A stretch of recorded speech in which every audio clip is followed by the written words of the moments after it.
ಯೋ guys, ಪ್ಯಾಂಡಿಮೋನಿಯಂ ಅಂತ 2023ರಲ್ಲಿ release ಆಗಿದ್ದ ಒಂದು ಸೂಪರ್ ಆದ ಮೂವಿಯನ್ನೇ ನೋಡ್ತಾ ಇದೀವಿ. ಸ್ವರ್ಗ ನರಕ ಅಂತ ಮಿಥಾಲಜಿ ಸ್ಟೋರೀಸ್ ಗಳನ್ನ ಇಷ್ಟಪಡೋರಿಗೆ ಖಂಡಿತ ಈ ಮೂವಿ ಇಷ್ಟ ಆಗುತ್ತೆ. ಸೊ ನೋಡೋಕೆ ಮುಂಚೆ ನೀವಿನ ನಮ್ಮ ಚಾನಲ್ ನ ಸಬ್ಸ್ಕ್ರೈಬ್ ಮಾಡಿಲ್ಲ ಅಂದ್ರೆ ಸಬ್ಸ್ಕ್ರೈಬ್ ಮಾಡ್ಕೊಳ್ಳಿ, ಮರೆಯದೆ ವಿಡಿಯೋಗೆ ಒಂದು ಲೈಕ್ ಅನ್ನ ಕೊಡಿ. ಸರಿ, ಓಕೆ, ಇವಾಗ ಕತೆ ಒಳಗಡೆ ಹೋಗೋಣ.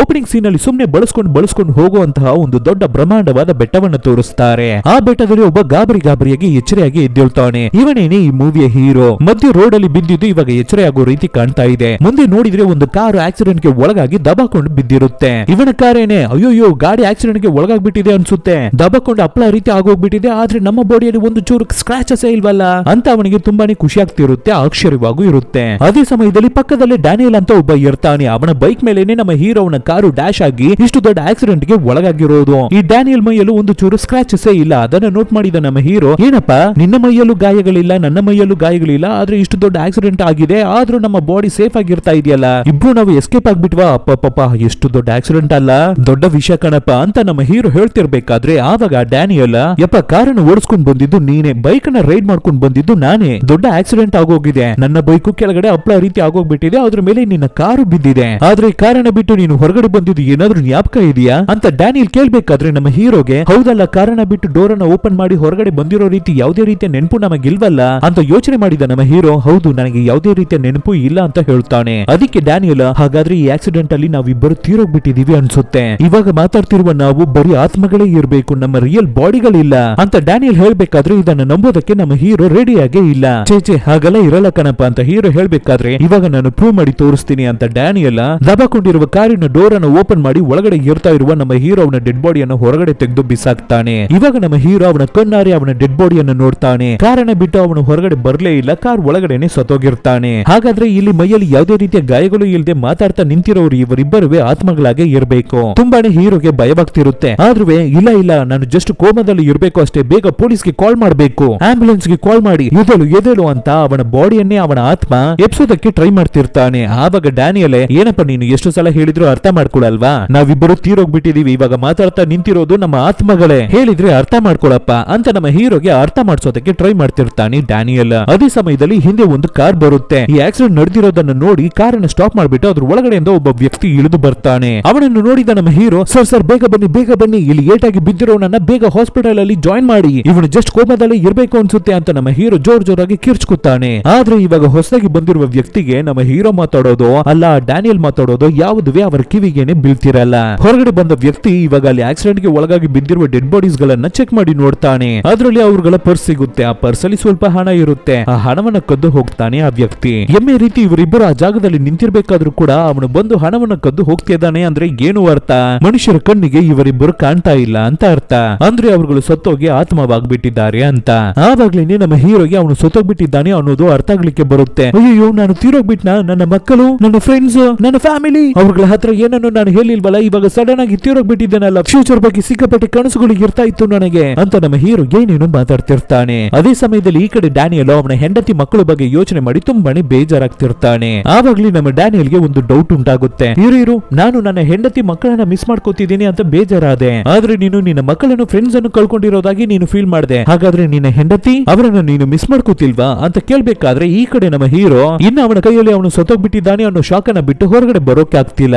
ಒಂದು ರೀತಿ ಭಯವಾಗ್ತಿರುತ್ತೆ. ಏನಕ್ಕೆ ನಮ್ಮ ಹೀರೋ ಇಷ್ಟೊಂದು ಪ್ಯಾನಿಕ್ ಆಗ್ತಿದ್ದಾನೆ ಅಂದ್ರೆ ಇವನಿಗೆ ಸ್ವಲ್ಪ ದೇವರ ನಂಬಿಕೆ ಇರುತ್ತೆ. ಸ್ವರ್ಗ ನರಕ ಅನ್ನೋದ್ರಲ್ಲಿ ಎಲ್ಲದರಲ್ಲೂ ನಂಬಿಕೆ ಇರುತ್ತೆ. ಇವನು ಮಾಡಿರುವ ಪಾಪಗಳಿಗಾಗಿ ಎಲ್ಲಿ ಇವನು ನರಕಕ್ಕೆ ಹೋಗ್ಬಿಡ್ತಾನೋ ಅಂತ ಅವನ ಒಳಗಡೆ ಅವನಿಗೇನೆ ಭಯವಾಗ್ತಿರುತ್ತೆ. ಎಲ್ಲಿ ಅಲ್ಲಿ ಕಠಿಣವಾದ ಶಿಕ್ಷೆಗಳು ಸಿಕ್ಬಿಡುತ್ತೋ ಅಂತ ಹೆದರ್ಕೋತಿರ್ತಾನೆ ಹೀರೋ. ಇದನ್ನ ಗಮನಿಸಿದ ಡ್ಯಾನಿಯಲ್, ಏನಕ್ಕಾಗಪ್ಪ ನೀನು ಇಷ್ಟೊಂದು ಹೆದರ್ಕೋತಾ ಇದೀಯಾ? ಹೆಂಡತಿ ಇಲ್ಲದೆ ಮಕ್ಕಳು ಬರಲ್ಲ, ಮಕ್ಕಳನ್ನ ನೀನು ಮಿಸ್ ಮಾಡ್ಕೋತಿದೀನಿ ಅಂತ ಹೇಳ್ತಾ ಇದೀಯಾ, ಹೆಂಡತಿಯನ್ನ ಮಿಸ್ ಮಾಡ್ಕೊಳ್ಳಲ್ಲ ಅಂತ ಫೀಲ್ ಮಾಡ್ತಿದ್ಯಾ, ಆದ್ರೆ ಇವಾಗ ತುಂಬಾನೇ ಹೆದರ್ಕೋತಾ ಇದೀಯಾ, ನರಕಕ್ಕೆ ಹೋಗ್ಬಿಡ್ತೀವ ಅಂತ ಭಯ ಪಡ್ತಿದ್ಯಾ. ಇರು ಇವಾಗ ನನಗೆ ಗೊತ್ತಾಗ್ಬಿಟ್ಟಿದೆ, ನಿನ್ನ ಹೆಂಡತಿಯನ್ನ ನೀನೇ ತಾನೇ ಕೊಂದಿದ್ಯಾ ಅಂತ ಕರೆಕ್ಟ್ ಆಗಿ ಡ್ಯಾನಿಯಲ್ ಕೇಳ್ತಾರೆ. ಹೇಗೆ ಇವಾಗ ಡ್ಯಾನಿಯಲ್ಗೆ ಅದು ಗೊತ್ತಾಯ್ತು ಅಂದ್ರೆ, ಸತ್ತು ಆತ್ಮಗಳಾಗಿ ಚೇಂಜ್ ಆದ ಮೇಲೆ ಯಾರುವೆ ಯಾರ ಕೈಯಲ್ಲೂ ಯಾವುದನ್ನು ಮುಚ್ಚಿಡೋಕೆ ಆಗಲ್ಲ, ಬಚ್ಚಿಡೋಕೆ ಆಗಲ್ಲ, ಎಲ್ಲವೇ ಆತ್ಮಗಳಿಗೆ ಗೊತ್ತಾಗ್ಲಿಕ್ಕೆ ಬಂದ್ಬಿಡುತ್ತೆ. ಸ್ವಲ್ಪ ಯೋಚನೆ ಮಾಡಿ ನೋಡಿದ್ರೇನೆ ಗೊತ್ತಾಗ್ಬಿಡುತ್ತೆ. ಅದೇ ರೀತಿನೇ ಇವಾಗ ಡ್ಯಾನಿಯಲ್ ಕೊಂಡಿಡಿದಿರೋದು.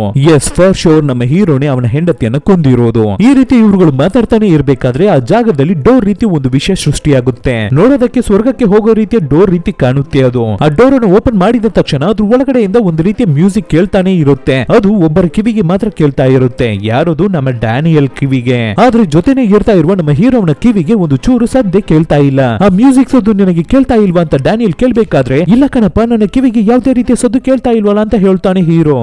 ತುಂಬಾನೇ ಗಾಬರಿ ಆಗ್ತಿರ್ತಾನೆ ಹೀರೋ. ಅದೇ ಸಮಯದಲ್ಲಿ ಈ ಕಡೆ ಮತ್ತೊಂದು ಕೆಂಪು ಕಲರ್ ಅಲ್ಲಿ ಒಂದು ಡೋರ್ ಸೃಷ್ಟಿಯಾಗುತ್ತೆ. ಇದು ನರಕಕ್ಕೆ ಹೋಗುವಂತಹ ಡೋರ್ ಆಗಿ ಇರಬಹುದು. ಅದ್ರ ಒಳಗಡೆಯಿಂದಾನು ಒಂದು ರೀತಿಯ ಮ್ಯೂಸಿಕ್ ಕೇಳುತ್ತೆ. ಈ ಸದ್ದು ಯಾರ ಕಿವಿಗೆ ಕೇಳ್ತಿದೆ ಅಂದ್ರೆ ನಮ್ಮ ಹೀರೋವನ ಕಿವಿಗೆ. ಆದ್ರೆ ಡ್ಯಾನಿಯಲ್ಗೆ ಕೇಳಿಸ್ತಾ ಇಲ್ಲ. ಈ ನರಕದ ಡೋರ್ ಒಳಗಡೆಯಿಂದ ಯಾವ ರೀತಿಯ ಸದ್ದಾಗ್ತಿದೆ ಅಂದ್ರೆ ಯಾರೋ ಅಳ್ತಾ ಇರೋ ರೀತಿ, ನೋವಲ್ಲಿ ಒದ್ದಾಡ್ತಾ ಇರೋ ರೀತಿ, ನಡೀತಿರುವ ವಿಷಯವನ್ನ ನೋಡಿ ಒಬ್ಬರ ಕಿವಿಗೆ ಸದ್ದು ಕೇಳ್ತಾ ಇದೆ, ಇನ್ನೊಬ್ಬರ ಕಿವಿಗೆ ಸದ್ದು ಕೇಳ್ತಾ ಇಲ್ಲ ಅನ್ನೋದನ್ನ ಯೋಚನೆ ಮಾಡಿದ ಡ್ಯಾನಿಯಲ್ಗೆ ಏನನ್ನ ಹೇಳ್ತಾರೆ ಅಂದ್ರೆ ಮೇ ಬಿ ಈ ಸ್ವರ್ಗದ ಡೋರು ನನಗಾಗಿ ಸೃಷ್ಟಿಯಾಗಿದೆ ಅನ್ಸುತ್ತೆ, ಈ ನರಕದ ಡೋರು ಹೀರೋ ನಿನಗಾಗಿ ಸೃಷ್ಟಿಯಾಗಿದೆ ಅನ್ಸುತ್ತೆ. ಸ್ವರ್ಗದ ಡೋರ್ ಇಂದ ಬರ್ತಾ ಇರುವ ಸದ್ದು ನನ್ನ ಕಿವಿಗೆ ಮಾತ್ರ ಕೇಳಿಸ್ತಾ ಇದೆ ಅಂದ್ರೆ ನಾನು ಸ್ವರ್ಗಕ್ಕೆ ಹೋಗ್ತೀನಿ, ನರಕದ ಡೋರ್ ಇಂದ ಬರ್ತಾ ಇರುವ ಸದ್ದು ನಿನಗೆ ಮಾತ್ರ ಕೇಳಿಸ್ತಾ ಇದೆ ಅಂದ್ರೆ ನೀನು ನರಕಕ್ಕೆ ಹೋಗ್ತೀಯಾ ಅಂತ ಹೇಳ್ತಿರ್ತಾನೆ ಡ್ಯಾನಿಯಲ್. ತನ್ನ ಹೆಂಡತಿಯನ್ನು ಕೊಂದಿದ್ರಿಂದಾನೇ ನಮ್ಮ ಹೀರೋ ಇವಾಗ ನರಕಕ್ಕೆ ಹೋಗ್ತಿದ್ದಾನೆ ಅನ್ನೋ ರೀತಿ ಫೀಲ್ ಮಾಡ್ತಿರ್ತಾನೆ. ಆದ್ರೂ ನಮ್ಮ ಹೀರೋ ಡ್ಯಾನಿಯಲ್ ಹತ್ರ ಇಲ್ಲಿ ನೋಡಪ್ಪ, ನನ್ನ ಹೆಂಡತಿಯನ್ನ ನಾನು ಕೊಂದೆ, ಆದ್ರೆ ಅದು ಕರುಣೆಯಿಂದ ಕೊಂದಿದ್ದು. ಅವಳು ಟೋಟಲ್ ಆಗಿ ಪ್ಯಾರಲೈಸ್ ಆಗೋಗಿದ್ಲು, ಡೆಡ್ ವೈಟ್ ಆಗಿ ಇರ್ತಾ ಇದ್ಲು, ಅವಳ ಕೈಯಲ್ಲಿ ಏನನ್ನು ಮಾಡೋಕೆ ಆಗ್ತಾ ಇರಲಿಲ್ಲ, ಕೋಮಾದಲ್ಲಿ ಇರ್ತಾ ಇದ್ಲು. ಅವಳ ನೋವನ್ನ ಹೋಗಿಸ್ದೆ ನಾನು, ಅವಳನ್ನ ಕರುಣೆಯಿಂದ ಸಾಯಿಸ್ದೆ ಅಷ್ಟೇ.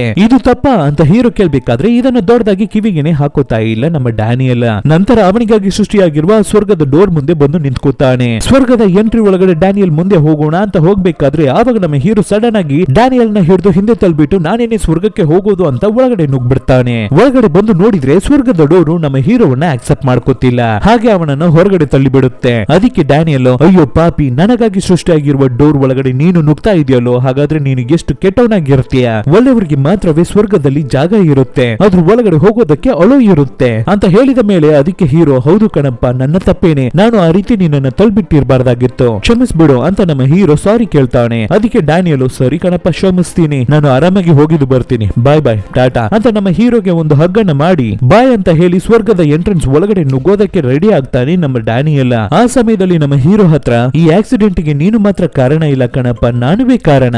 ಯಾಕೆಂದ್ರೆ ನಾನು ಸ್ಪೀಡ್ ಆಗಿ ಬರ್ತಿರ್ಬೇಕಾದ್ರೆ ರೋಡಿನ ಸೈಡ್ ಅಲ್ಲಿ ಒಂದು ಚಿಕ್ಕ ಪುಟ್ಟ ಹುಡುಗಿ ಆಟ ಆಡ್ತಾ ಇದ್ಲು, ಅವಳನ್ನು ನೋಡಿ ನಾನು ಸ್ವಲ್ಪ ಡಿಸ್ಟ್ರಾಕ್ಟ್ ಆಗ್ಬಿಟ್ಟೆ, ಸ್ವಲ್ಪ ಗಮನ ತಪ್ಪೋಯ್ತು, ಆದ್ರಿಂದಾನೇ ಆಕ್ಸಿಡೆಂಟ್ ಆಗೋಯ್ತು, ಇದು ನನ್ನ ತಪ್ಪೇನೆ, ಸರಿ ನಾನು ಹೋಗಿದ್ದು ಬರ್ತೀನಿ ಅಂತ ಹೇಳಿ ಸ್ವರ್ಗದ ಎಂಟ್ರೆನ್ಸ್ ಡೋರ್ ಒಳಗಡೆ ನುಗ್ತಾನೆ ನಮ್ಮ ಡ್ಯಾನಿಯಲ್. ಇವರುವೆ ಸ್ವರ್ಗದ ಎಂಟ್ರೆನ್ಸ್ ಒಳಗಡೆ ಬಂದ ಮೇಲೂ ಕೂಡ ಅಲ್ಲಿ ಯಾವುದೇ ರೀತಿಯ ರಿಯಾಕ್ಷನ್ಸ್ ನಡೀತಾ ಇಲ್ಲ, ಕಾಣ್ತಾ ಇಲ್ಲ. ಏನು ನನ್ನನ್ನು ಸ್ವರ್ಗದ ಡೋರ್ ಆಕ್ಸೆಪ್ಟ್ ಮಾಡ್ಕೋತಾ ಇಲ್ವಲ್ಲ ಅಂತ ನಮ್ಮ ಡ್ಯಾನಿಯಲ್ ಯೋಚನೆ ಮಾಡ್ತಿರ್ಬೇಕಾದ್ರೇನೆ ಆವಾಗ್ಲೇನೆ ಆ ಜಾಗದಲ್ಲಿ ಒಂದು ಚಿಕ್ಕ ಹುಡುಗಿಯ ಸದ್ದು ಕೇಳ್ತಾ ಇರುತ್ತೆ. ಏನು ಅಂತ ನೋಡಿದ್ರೆ ರೋಡಿನ ಸೈಡ್ ಅಲ್ಲಿ ಒಂದು ಚಿಕ್ಕ ಹುಡುಗಿ ಆಟ ಆಡ್ತಾ ಇದ್ಲು, ಅವಳನ್ನ ನೋಡಿದ್ರಲ್ಲಿ ನನಗೆ ಗಮನ ತಪ್ಪೋಯ್ತು ಅಂತ ಹೇಳಿದ್ನಲ್ವಾ ಡ್ಯಾನಿಯಲ್, ಅದರಿಂದಾನೇ ಆಕ್ಸಿಡೆಂಟ್ ಆಗೋಯ್ತು ಅಂತ. ಆ ರೋಡ್ ಸೈಡ್ ಅಲ್ಲಿ ಆಟ ಆಡ್ತಾ ಇದ್ದ ಚಿಕ್ಕ ಹುಡುಗಿಯ ಆತ್ಮನೇ ಇದು. ಇವಳ ಕೈಯಲ್ಲಿ ಇವರಿಬ್ಬರನ್ನು ನೋಡೋಕೆ ಆಗ್ತಾ ಇದೆ, ಮಾತಾಡ್ಸೋದಕ್ಕೆ ಆಗ್ತಾ ಇದೆ. ಹಾಗಾದ್ರೆ ಏನು ವಿಷಯ? ನಾರ್ಮಲ್ ಆಗಿ ಆತ್ಮದ ಕೈಯಲ್ಲಿ ಆತ್ಮಗಳನ್ನ ನೋಡಿ ಮಾತಾಡ್ಸೋಕೆ ಆಗುತ್ತೆ, ನೋಡೋಕೆ ಆಗುತ್ತೆ. ಇವಾಗ ಈ ಹುಡುಗಿ ಕೈಯಲ್ಲಿ ಇವುಗಳನ್ನು ನೋಡಿ ಮಾತಾಡ್ಸೋಕೆ ಆಗ್ತಾ ಇದೆ, ನೋಡೋಕೆ ಆಗ್ತಾ ಇದೆ ಅಂದ್ರೆ ಏನು ವಿಷಯ? ಈ ಹುಡುಗಿನೂ ಆತ್ಮನೇ. ಇದನ್ನ ಡ್ಯಾನಿಯಲ್ ಮತ್ತೆ ನಮ್ಮ ಹೀರೋ ಅರ್ಥ ಮಾಡ್ಕೋತಾರೆ. ಹಾಗಾದ್ರೆ ನಡೆದಿದ್ದ ಈ ಆಕ್ಸಿಡೆಂಟ್ ಅಲ್ಲಿ ಈ ಹುಡುಗಿ ಕೂಡ ತೀರೋಗ್ಬಿಟ್ಟಿದ್ದಾಳೆ ಅಂತ ಅರ್ಥ.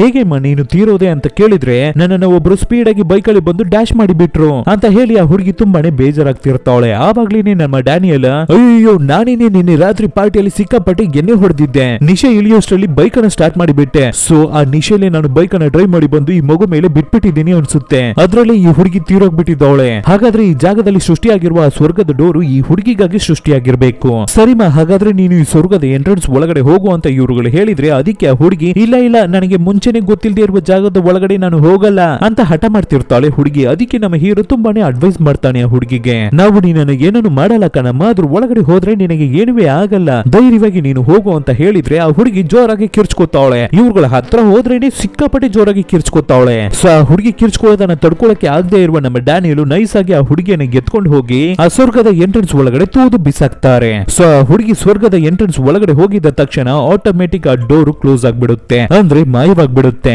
ಆದ್ರೆ ಹಿಂದೆ ಇರುವ ನರಕದ ಡೋರ್ ಮಾತ್ರ ಆ ಜಾಗದಲ್ಲಿ ಇರ್ತಿರುತ್ತೆ, ಇನ್ನ ಕಾಣಿಸ್ಕೊತಿರುತ್ತೆ. ಹಾಗಾದ್ರೆ ಏನ್ ಅರ್ಥ? ಇವರಿಬ್ಬರುವೆ ನರಕಕ್ಕೆ ಹೋಗ್ಬೇಕು ಅಂತ ಅರ್ಥ.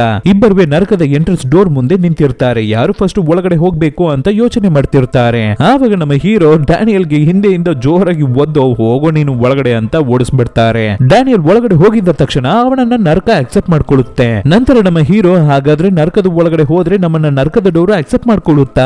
ನರಕ ನಮಗೇನಾ? ಅಯ್ಯೋ ದೇವರೇ, ನಾನು ಯಾವುದೇ ರೀತಿಯ ತಪ್ಪನ್ನು ಮಾಡಿಲ್ಲ, ಯಾವುದೇ ತಪ್ಪನ್ನು ನಾನು ಬೇಕು ಬೇಕು ಅಂತ ಮಾಡಿಲ್ಲ. ನನ್ನ ಹೆಂಡತಿಯನ್ನ ನಾನು ಕೊಂದೆ, ಆದ್ರೆ ನಾನು ಅವಳ ಮೇಲೆ ಇಟ್ಟಿದ್ದ ಪ್ರೀತಿಯಿಂದ, ಅವಳ ಮೇಲೆ ಇರ್ತಾ ಇದ್ದ ಲವ್ ಇಂದಾನೆ ಅವಳನ್ನ ನಾನು ಆ ರೀತಿ ಕೊಂದಿದ್ದು. ಅವಳು ಯಾವುದೇ ರೀತಿಯ ನೋವನ್ನು ಕಷ್ಟಗಳನ್ನು ಇದ್ರ ಮೇಲೆ ಅನುಭವಿಸಬಾರದು ಅನ್ನೋದ್ರಿಂದ ಅವಳನ್ನ ನಾನು ಆ ರೀತಿ ಸಾಯಿಸಿದ್ದು. ಪ್ಲೀಸ್, ಈ ನರಕದ ಡೋರ್ ಒಳಗಡೆ ನಾನು ಹೋಗಲ್ಲ, ನರಕಕ್ಕೆ ನಾನು ಬರಲ್ಲ, ನರಕ ನನಗಾಗಿದ್ದಿಲ್ಲ ಅಂತ ನಮ್ಮ ಹೀರೋ ಒಳಗಡೆ ಹೋಗೋದಕ್ಕೆ ತುಂಬಾನೇ ಹಠ ಮಾಡ್ತಿರ್ಬೇಕಾದ್ರೆ ಅದೇ ಸಮಯದಲ್ಲಿ ಹಿಂದೆ ಮಾನ್ಸ್ಟರ್ ರೀತಿ ಏನೋ ಒಂದು ರೂಪ ವಿಚಿತ್ರವಾಗಿ ಕ್ರಿಯೇಟ್ ಆಗುತ್ತೆ. ಸ್ಮೋಕ್ ಇಂದಾನೆ ಉಂಟಾಗಿರುತ್ತೆ. ಆವಾಗ್ಲೂ ನಮ್ಮ ಹೀರೋ ಒಳಗಡೆ ಹೋಗಲ್ಲ ಅಂತ ಹಠ ಮಾಡ್ಬೇಕಾದ್ರೆ ಅವನನ್ನು ನೋಡಿ ಗುರಾಯಿಸಿ ಒಂದ್ ರೀತಿ ಗರ್ಜನೆ ಸದ್ದನ್ನ ಕೊಡುತ್ತೆ ಆ ರೂಪ. ಅಯ್ಯೋಯ್ಯೋ, ಇದು ನಮ್ಮನ್ನ ಒಳಗಡೆ ತಳ್ಳೋದಕ್ಕಾಗಿ ಬಂದಿದೆ ಅನ್ಸುತ್ತೆ. ನಾವು ಇವಾಗ ಈ ನರಕದ ಡೋರ್ ಒಳಗಡೆ ಹೋಗ್ಲಿಲ್ಲ ಅಂದ್ರೆ ಇದು ನಮ್ಮನ್ನ ಏನಾದ್ರೂ ಮಾಡ್ಬಿಡುತ್ತೆ ಅಂತ ಹೆದರೇನೆ ಬೇರೆ ದಾರಿ ಇಲ್ಲದೆ ನಮ್ಮ ಹೀರೋ ಆ ನರಕದ ಡೋರ್ ಒಳಗಡೆ ಎಂಟ್ರಿ ಕೊಡ್ತಾನೆ. ಒಳಗಡೆ ನುಗ್ಗಿ ನೋಡಿದ್ರೆ ಬರೀ ಕತ್ತಲೆ. ಆ ಕತ್ತಲೆ ಒಳಗಡೆ ನುಗ್ಗಿ ನೋಡ್ಬೇಕಾದ್ರೆ ಒಂದು ಪುಟ್ಟ ಹುಡುಗಿಯ ಡೆಡ್ ಬಾಡಿ ಬಿದ್ದಿರುತ್ತೆ. ಆ ಪುಟ್ಟ ಹುಡುಗಿಯ ಡೆಡ್ ಬಾಡಿಯ ತಲೆ ಮೇಲೆ ನಮ್ಮ ಹೀರೋ ಕೈಯನ್ನ ಇಟ್ಟು ನೋಡಿದ ತಕ್ಷಣವೇ ಆ ಹುಡುಗಿ ಬದುಕಿದ ಜೀವನ ಇದೆ ಅಲ್ವಾ, ಅದನ್ನ ನಮ್ಮ ಹೀರೋ ಅವನ ಕೈಯಲ್ಲಿ ಫೀಲ್ ಮಾಡೋಕೆ ಆಗ್ತಿರುತ್ತೆ. ಈ ಹುಡುಗಿ ಹುಡ್ದಾಗ್ಲಿಂದ ಇವಾಗ ಬೆಳೆದಿರೋವರೆಗೂ ಎಲ್ಲವೂ ಅವರ ತಂದೆ ತಾಯಿ ಜಗಳ ಮಾಡ್ಕೊಂಡಿದ್ದು, ತುಂಬಾ ಕಷ್ಟಗಳನ್ನು ನೋವನ್ನು ಅನುಭವಿಸಿ ಬೆಳೆದಿದ್ದ ಹುಡುಗಿ ಇದು. ತುಂಬಾ ವಿಷಯಗಳನ್ನ ನೋಡಿ ಹೆದರ್ಕೊಂಡ ಹುಡುಗಿ. ಅದನ್ನ ನೋಡಿದ ತಾಯಿ ಏನಂತ ಅನ್ಕೋತಾರೆ ಅಂದ್ರೆ ಅವರ ಮಗುವಿಗೆ ಹುಷಾರಿಲ್ಲ, ಅವಳನ್ನ ಹಾಸ್ಪಿಟಲ್ಗೆ ಕರ್ಕೊಂಡು ಹೋಗಿ ಚೆಕಪ್ ಅನ್ನ ಮಾಡಿಸ್ಬೇಕು ಅಂತ. ಆದ್ರೆ ತಂದೆಗೆ ಏನ್ ಹೇಳ್ತಾರೆ ಅಂದ್ರೆ ಇಲ್ಲ ಇಲ್ಲ, ಅವಳಿಗೆ ಒಂದು ಶಾಪ ಬಂದಿದೆ, ಅವಳು ಯಾವುದೋ ಒಂದು ಕರ್ಜಿಗೆ ಒಳಗಾಗಿದ್ದಾಳೆ, ಅವಳಿಗೆ ಪೂಜೆ ಮಾಡಿಸ್ಬೇಕು, ಅವಳಿಗೆ ದೆವ್ವವನ್ನ ಓಡಿಸ್ಬೇಕು, ಆ ರೀತಿಯ ರಿಚುವಲ್ ಅನ್ನ ಮಾಡ್ಬೇಕು ನಾವು ಅನ್ನೋ ರೀತಿ ಹೇಳ್ತಿರ್ತಾರೆ ತಂದೆ.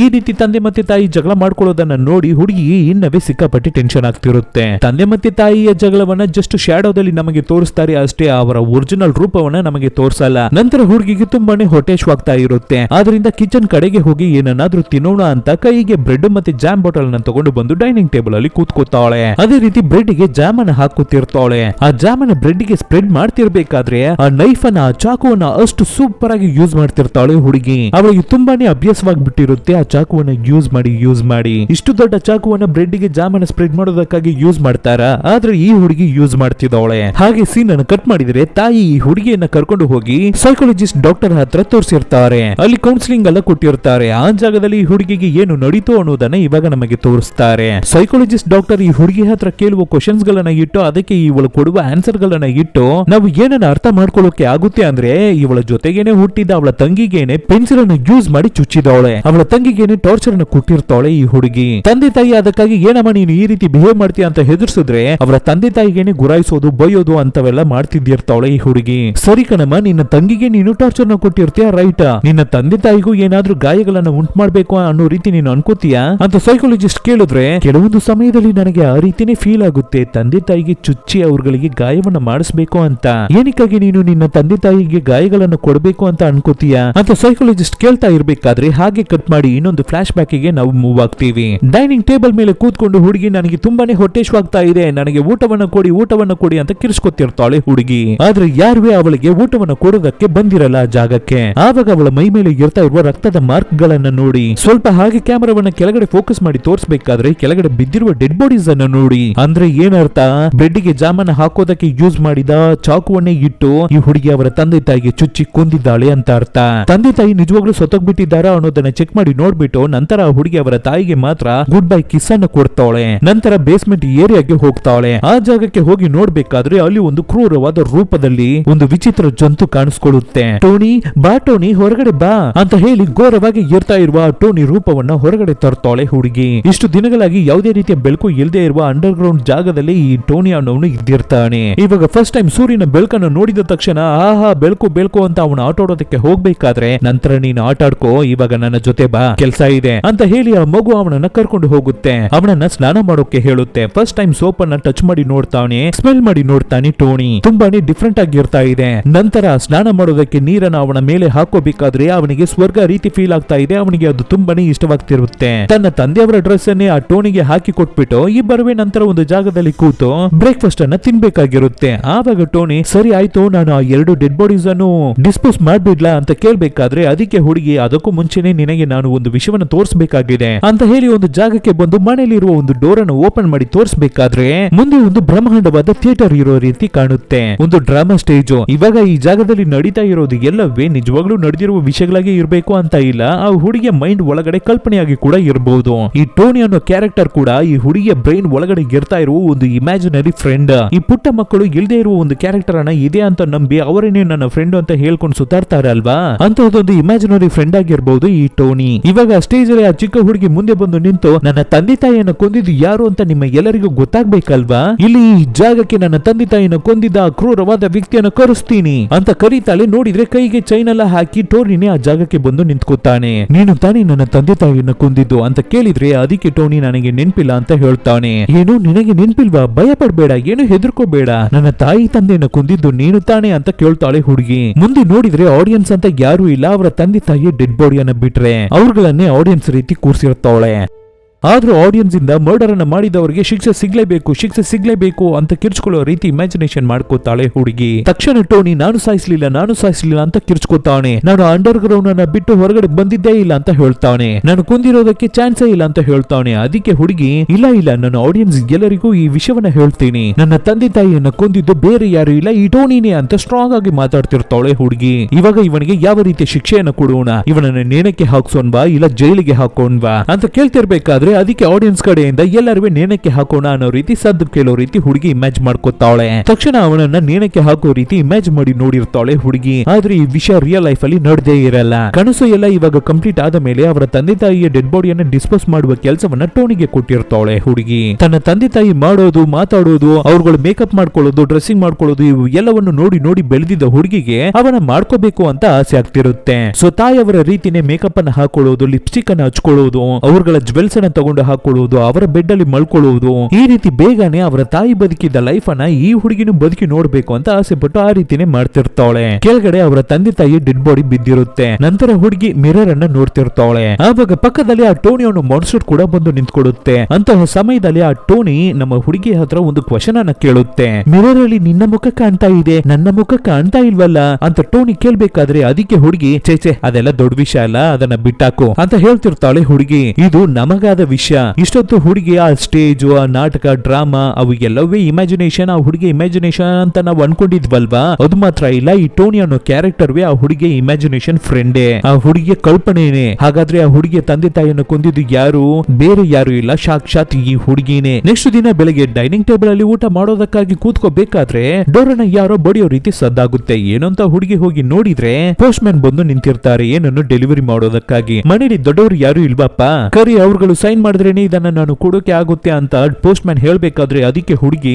ಇಲ್ಲ, ನಮ್ಮ ಮನೆಯಲ್ಲಿ ನನ್ನನ್ನ ಬಿಟ್ರೆ ಯಾರುವೇ ಇಲ್ಲ ಅಂತ ಹೇಳ್ತಾಳೆ. ಇಲ್ಲ ಕಣಮ್ಮ, ದೊಡ್ಡವರು ಯಾರ ಕೈಯಲ್ಲಾದ್ರೂ ಸೈನ್ ಅನ್ನ ಮಾಡಿಸಿದ್ರೇನೆ ನನ್ನ ಕೆಲಸ ಮುಗಿಯುತ್ತೆ ಅಂತ ಪೋಸ್ಟ್ ಮ್ಯಾನ್ ಹೇಳ್ಬೇಕಾದ್ರೆ ಅದಕ್ಕೆ ಹುಡುಗಿ ಲೋ ಟೋನಿ ಬೇಗ ಬಾ ಈ ಜಾಗಕ್ಕೆ, ಲೋ ಟೋನಿ ಬಾ ಅಂತ ಹುಡುಗಿ ಜೋರಾಗಿ ಕಿರ್ಚ್ಕೋಬೇಕಾದ್ರೆ ಆ ಜಾಗದಲ್ಲಿ ಟೋನಿ ತಿನ್ನೋದ್ರಲ್ಲಿ ಬ್ಯುಸಿ ಆಗ್ಬಿಟ್ಟಿರ್ತಾನೆ. ಸೊ ಈ ಹುಡುಗಿ ಎಷ್ಟೇ ಕಿರ್ಚ್ಕೊಂಡ್ರು ಟೋನಿ ಬರ್ಲಿಲ್ಲ. ಈ ಕಡೆ ಪೋಸ್ಟ್ ಮ್ಯಾನ್ ಬಿಡೋ ತರ ಇಲ್ಲ, ಎಷ್ಟೇ ಹೇಳಿದ್ರು ಅವರು ಕೇಳ್ತಾ ಇಲ್ಲ. ನಂತರ ಕೊನೆಗೆ ಆ ಪೋಸ್ಟ್ ಮ್ಯಾನ್ ಸರಿ ಕಣಮ್ಮ, ಈ ಡೆಲಿವರಿಯನ್ನ ತಗೊಳ್ಳೋದಕ್ಕೆ ನಿನಗೆ ಇಷ್ಟ ಇಲ್ಲ ಅಂದ್ರೆ ನಾನು ಈ ಡೆಲಿವರಿಯನ್ನ ನನ್ನ ಪೋಸ್ಟ್ ಆಫೀಸ್ ಅಲ್ಲಿ ಮಡಗಿರ್ತೀನಿ, ನಿನ್ನ ತಂದೆ ತಾಯಿ ಬಂದ ಮೇಲೆ ತಗೊಳ್ಳೋಕೆ ಹೇಳು ಅಂತ ಪೋಸ್ಟ್ ಆಫೀಸ್ ಅಡ್ರೆಸ್ ಅನ್ನು ಕೊಟ್ಬಿಟ್ಟು ಅಲ್ಲಿಂದ ಹೋಗ್ತಾರೆ ಪೋಸ್ಟ್ ಮ್ಯಾನ್. ಅವರು ಆ ಕಡೆ ಹೋಗಿದ್ದ ತಕ್ಷಣ ಅಡ್ರೆಸ್ ಅನ್ನು ತೂದು ಬಿಸಾಕ್ಬಿಟ್ಟು ಈ ಕಡೆ ಈ ಹುಡುಗಿ ಟೋನಿಯನ್ನು ನೋಡೋದಕ್ಕಾಗಿ ಬೇಗ ಓಡಿ ಬರ್ತಾಳೆ. ಕರೆಕ್ಟ್ ಆಗಿ ಡೋರ್ ಅನ್ನು ಓಪನ್ ಮಾಡ್ಬೇಕಾದ್ರೆ ಆ ಟೋನಿ ಇವಳ ತಂದೆಯ ಡೆಡ್ ಬಾಡಿಯನ್ನೇ ಕೊಚ್ಚಿ ತಿಂತಿರ್ತಾನೆ. ಕಟ್ ಮಾಡಿದ್ರೆ ಆ ಚಿಕ್ಕ ಹುಡುಗಿ ಅವಳ ಮೈ ಮೇಲೆ ಹಾಕೊಂಡಿದ್ಲಲ್ವಾ ಬಟ್ಟೆ, ಬ್ಲಡ್ ಎಲ್ಲ ಮೆತ್ತಿದ ಬಟ್ಟೆ, ಅದಕ್ಕೆ ಬೆಂಕಿಯನ್ನು ಮಡಗ್ತಿರ್ತಾಳೆ. ತನ್ನ ತಂದೆ ತಾಯಿಯನ್ನ ಸಾಯಿಸಬೇಕಾದ್ರೆ ಹಾಕೊಂಡಿರುವ ಬಟ್ಟೆ ಅನ್ಸುತ್ತೆ, ಅದಕ್ಕೆ ಇವಾಗ ಬೆಂಕಿಯನ್ನ ಇಟ್ಟು ಎಲ್ಲವನ್ನು ಬರ್ನ್ ಮಾಡ್ತಿದ್ದಾಳೆ.